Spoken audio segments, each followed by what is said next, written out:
Hello again everybody, back with another video. But before I go into the video, apologies first that this guy features on it, this creature here, which I'm sure everybody likes, Matt Hancock. And the flags are always nicely placed, aren't they? And there is symbology there, and I would say the maybe Dark Angel symbology there, so let's give him a set of wings where the flags are.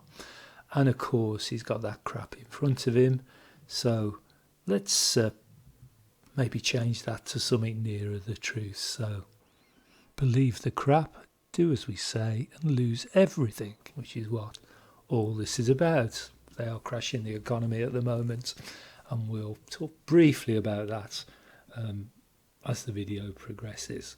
So the actual video title is New Variants and Postcode Testing, and this is from a brief that this creature gave yesterday, which was the Monday the 1st of February, and I'll show you some data that runs up to the time of this presentation later on. Now, I'm not covering the vaccine part, which he covered to start with.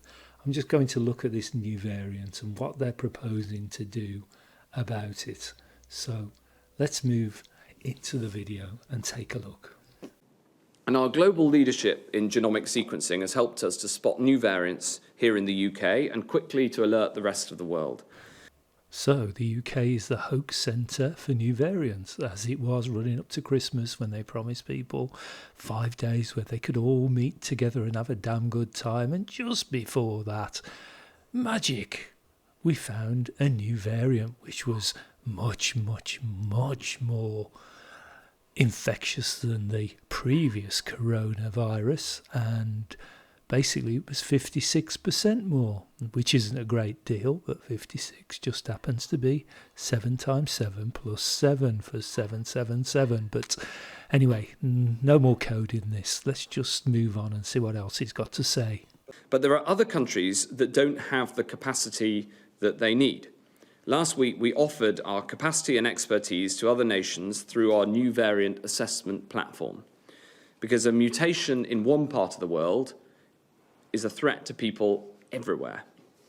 For example, our South African colleagues spotted a new variant through their high-quality genomic sequencing and rightly notified the world, as we did with the variant that we discovered here in the UK. We've now identified 105 cases of this variant here. 11 of those cases don't appear to have any links to international travel. Now, you probably know from watching my videos that I think it's all a pile of bullcrap. Viruses, the lot. But let's stick with what they're saying. So he said 11 out of the 105 actually didn't come here by aeroplane. Or is he saying it just popped out of thin air? Some teleported itself from one part of the world to another. But clearly the variant stuff is the new fear game.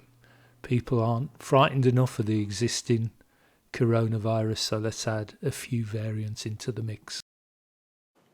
There's currently no evidence to suggest this variant is any more severe. There's currently no evidence to suggest this variant is any more severe. There's currently no evidence to suggest this variant is any more severe, but we need to come down on it hard, and we will.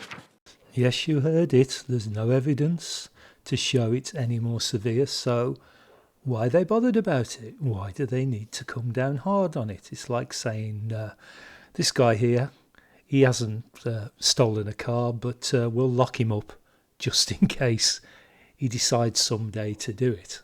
It's absolutely ludicrous. And all this is about letting people think things are in control, life is going back to normal, and they take it all away again, and they never quite get back to where they were the first time. It's always worse. So there's a demoralisation, and also there's the increase in fear. And fear and demoralisation is how they control the general public. And it's so obvious in this scamdemic.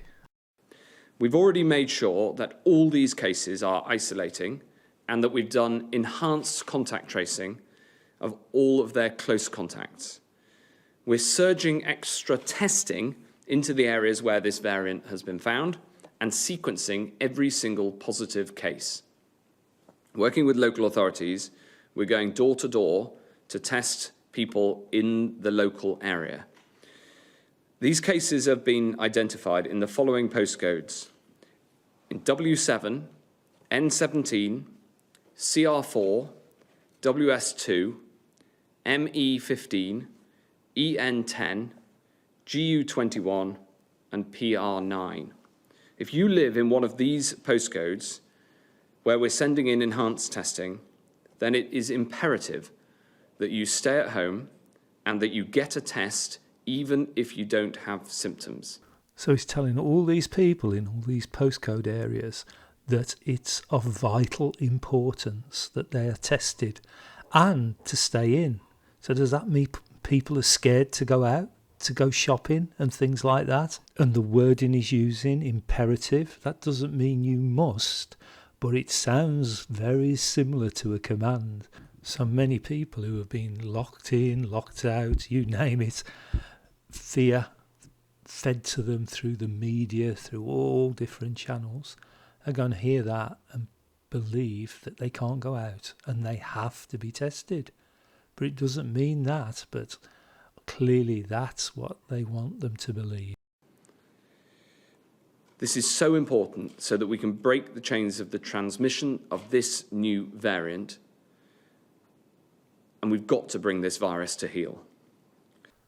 So they're going to spend an incredible amount of money, time and effort to test for something that isn't known to be any more severe than the current coronavirus. Well, why on earth are they bothering to do this? Clearly, there's the injection of fear.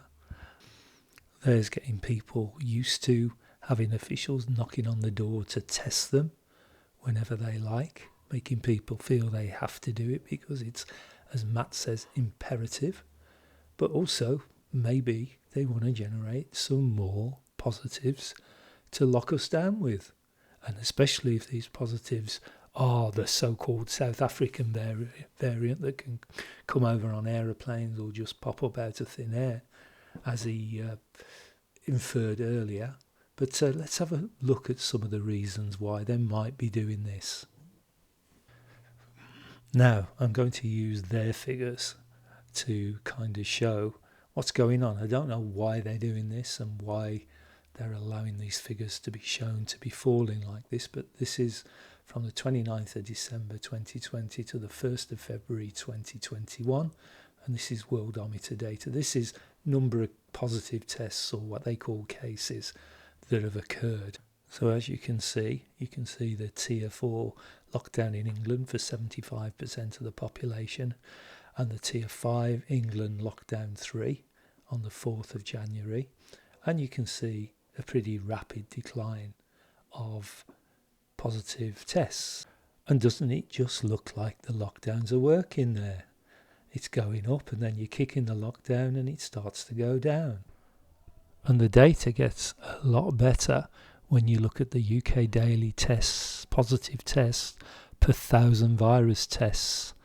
And this is from the 29th of December 2020 to the 31st of January 2021. And this is up to the time that this presentation that Matt Hancock has done. And you can see there that the couple of lockdowns, the building up to the lockdowns, we were already on a downward slope, a pretty good straight line resolution there. And you can see the number of cases are plummeting. So this is using, here's the source data here. These are reputable source data, Worldometer, and also the UK Gov site for coronavirus testing. So I've just taken how many tests, how many positive results in those, and converted them to positive tests per 1,000. And you can see it's come down from about 137 right the way down to about 35, 38, something like that. So a massive drop. And clearly you could project that on and predict when it's going to cross the zero line. So let's do that. So here you go, look, projecting it right the way down. and it crosses the 0 line on about the 11th of February. So another 10 days and it's all over. But it's not all over, is it, Matt? Why aren't you showing this data? To me, this is the way you do science. You normalise it, but you're throwing in variants that you probably got no way at all of measuring in the first place. It's a hoax on top of a hoax, and you're going to perpetuate this. Maybe as the numbers fall, you're going to replace it with a much smaller number of variants, but they're going to be far more dangerous. So we've got to lock down even more every time a variant comes along.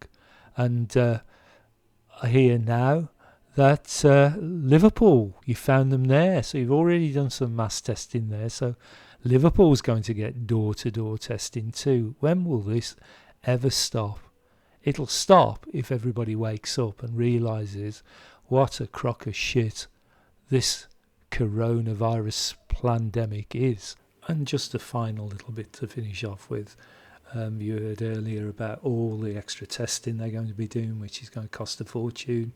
And apparently, according to Matt earlier in this presentation that I haven't covered, he said that they have purchased 400 million doses of vaccine for the UK. Now, if there's 65 million people needing 2 doses, then that's 130 million. So there's a surplus of 270 million doses, and Matt's going to use those to help vaccinate the world with, apparently.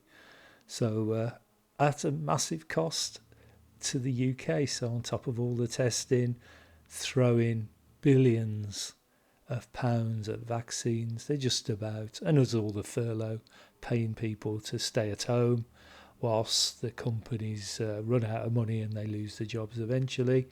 So on top of all that, they're just absolutely wrecking the economy so they can vaccinate the world. What a pile of crap all this is.